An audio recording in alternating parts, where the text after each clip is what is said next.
वह राजा उस कथा स्थान तक नहीं गए। कथा होने के बाद ग्वालों ने विचार किया कि चलो हमारे नगर के राजा हैं, कथा में नहीं आए, चल करके इन्हें प्रसाद दे दिया जाए। जब वह प्रसाद लेकर के गए तो राजा ने उस प्रसाद को खाने की तो बात दूर है महाराज, उसने प्रसाद की तरफ देखा भी नहीं। अपमान हुआ, भगवान ने उन्हें दंड दिया। उसके सारे संतान को ठाकुर जी ने छीन लिया। संतान समझते हैं ना? हाँ जी। उसके संतान को ठाकुर जी ने छीन लिया। उनके जीवन में जो भी धन संपत्ति वैभव सुख था, धीरे धीरे ठाकुर जी ने सब कुछ समाप्त कर दिया। सब कुछ समाप्त होने के बाद उस राजा को याद आया कि हमने भगवान की कथा के पास नहीं गए और न ही हमने भगवान का प्रसाद खाया। याद आया उनको, कब याद आया? कहते हैं कि दुख में सुमिरन सब करे, सुख में करे न कोई।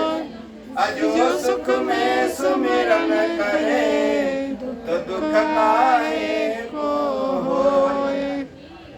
उस राजा को जीवन से जब सब कुछ समाप्त हुआ तो उन्हें याद आया भगवान की। जाकर के भगवान के चरणों में गिर गए और क्षमा मांगे और कहे कि हे प्रभु, हम आपकी कथा भी करेंगे और हम आपका प्रसाद भी ग्रहण करेंगे, लेंगे। इतना कह करके उन ग्वालों के घर गए। ग्वालों को ले जा करके उसी बगीचे में उन्होंने कथा करी और भगवान का प्रसाद पाए। तब जाकर के भगवान उस राजा पे प्रसन्न हुए और प्रसन्न होकर के संतान से लेकर के धन संपत्ति जो भी वैभव है, जितना छीन लिए थे, ठाकुर जी ने पुनः उन्हें वापस लौटा दिया और फिर उनको रंग से राजा बना दिया। कहते हैं सूत जी महाराज की परम दृढ़ सत्यनारायण भगवान की कथा को जो भी मनुष्य भक्ति पूर्वक इस कथा को सुनता है अथवा श्रद्धा पूर्वक इस कथा को अपने घर में करता है, उसके घर में धन्य धान्य आदि भंडार भर जाता है। यानी संदेश सत्य है। कोई इनको काल कहता है, कोई इनको ईश्वर कहता है, कोई इनको सत्यदेव कहता है, कोई इनको सत्यनारायण कहता है, कोई इनको राम कहता है, तो कोई कृष्ण कहता है। परम पिता परमात्मा एक हैं, इनके रूप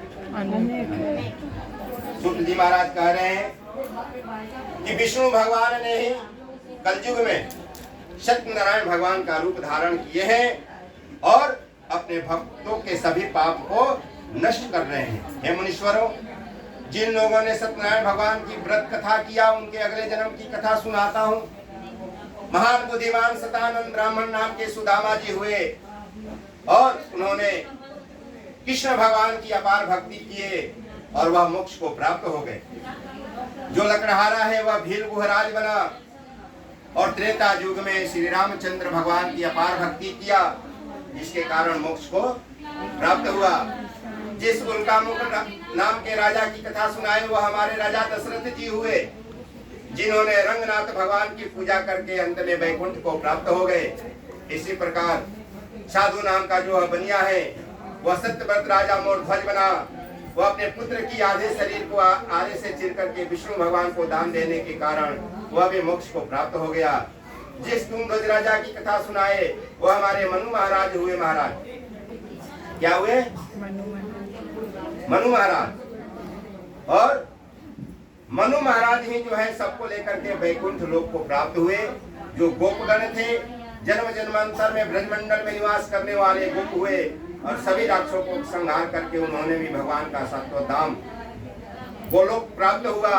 इसी स्कंद पुराणे रेवा खंडे श्री सत्यनारायण व्रत कथा या 5वां अध्याय समाप्त हुआ। प्रेम से बोलिए सत्यनारायण भगवान की।